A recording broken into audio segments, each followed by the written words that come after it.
नमस्कार, मैं डॉक्टर आशीष कुमार श्रीवास्तव हूँ, सीनियर कंसल्टेंट न्यूरोसर्जन, दिल्ली में कार्यरत हूँ। आज हम कमर की स्पाइन यानी कि लंबर स्पाइन के विषय में थोड़ी बात करेंगे। लंबर स्पाइन वो हिस्सा है जो चलायमान है। अब ये हिस्सा है जो वो लंबर स्पाइन कहलाता है। इसके ऊपर आप समझ सकते हैं कि हमारे पूरे शरीर का भार पड़ेगा। सबसे ज्यादा इस स्पाइन के अंदर चलने से, वजन उठाने से, इन चीजों से प्रभाव पड़ेगा। तो इनकी बीमारियां काफी सामान्य है। अगर मैं आपको दिखाऊं तो जैसे ही हमारी कमर की हड्डियां शुरू होती हैं, यानी लंबर वर्टिब्रा शुरू होती है, तो ऊपर की कॉर्ड जो आती है ना, नसों की कॉर्ड, स्पाइनल कॉर्ड, वो बंद होती, खत्म हो चुकी होती है। उसके नीचे सिर्फ नसें होती हैं, जो ये रूट्स निकल रही हैं, उसको हम कहते हैं कॉर्डा इक्वाना। तो ये नसें जो है वो कॉर्ड से अलग होती हैं और एक एक स्तर पे एक नस निकलती, जो कि पैरों को, पेशाब की थैली को और गुदा को, इन सब चीजों को नियंत्रित करती है। यदि हम देखें तो पूरी स्पाइन में शायद सबसे अधिक लोगों को समस्या जो है वो लंबर स्पाइन में होती है। सब लोग कमर के दर्द से ग्रसित रहते हैं और कुछ लोगों को इसमें जो सबसे साधारण बीमारी है डिस्क प्रोलैप्स की, वो हो जाती है और कभी कभी उसका ऑपरेशन भी करना पड़ता है, क्योंकि आप समझ सकते हैं कि ये जो दो हड्डियों के बीच की डिस्क है, यदि ये पीछे सरक गई तो ये जो नस है ये दब जाएगी। तो उससे हमारे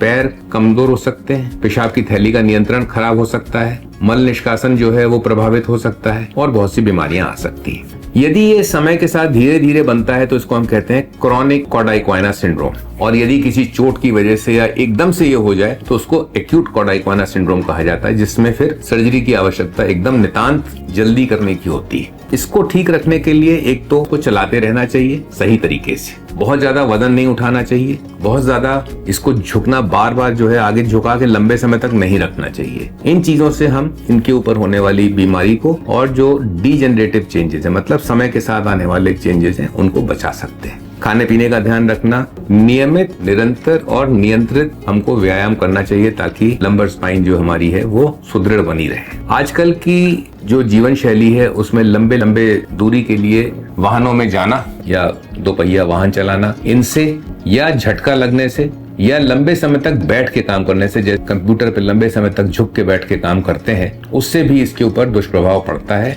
उससे भी बचना चाहिए या उसको सही तरीके से करना चाहिए। एक आयु के बाद बहुत से लोग घुटने के दर्द से पीड़ित रहते हैं, लेकिन एक बात का ध्यान हमेशा रोगी को भी और चिकित्सक को भी, डॉक्टर को भी ध्यान रखना चाहिए। यदि दोनों घुटनों में समस्या हो रही है तो एक बार लंबर स्पाइन को जरूर चेक करना चाहिए, भले ही स्कैन करा के या एग्जामिन करके, क्योंकि घुटनों के चलने में उसकी नसों का बहुत बड़ा योगदान है। वहीं से वो नियंत्रित होते हैं घुटने, और यदि उसके अंदर किसी तरफ बैलेंस कम है या एक तरफ ज्यादा जोर पड़ रहा है, दूसरी तरफ कम जोर पड़ रहा है, तो घुटने जल्दी खराब होंगे, दोनों खराब होंगे। होता क्या है कि बहुत से लोग घुटना की प्रॉब्लम समझ के घुटने बदलवा लेते हैं, जबकि मूल कारण, उसका मूलभूत कारण जो है वो लंबर स्पाइन है। तो ऐसे में एक स्कैन करके लंबर स्पाइन की स्वास्थ्य को भी देख लेना चाहिए, कहीं उसमें नसें तो नहीं दब रही या उस पे उसकी वजह से कोई दुष्प्रभाव घुटनों पे तो नहीं पड़ रहा है। तो दोनों घुटनों का ऑपरेशन करने के पहले लंबर स्पाइन की जांच करना नितांत आवश्यक है। धन्यवाद।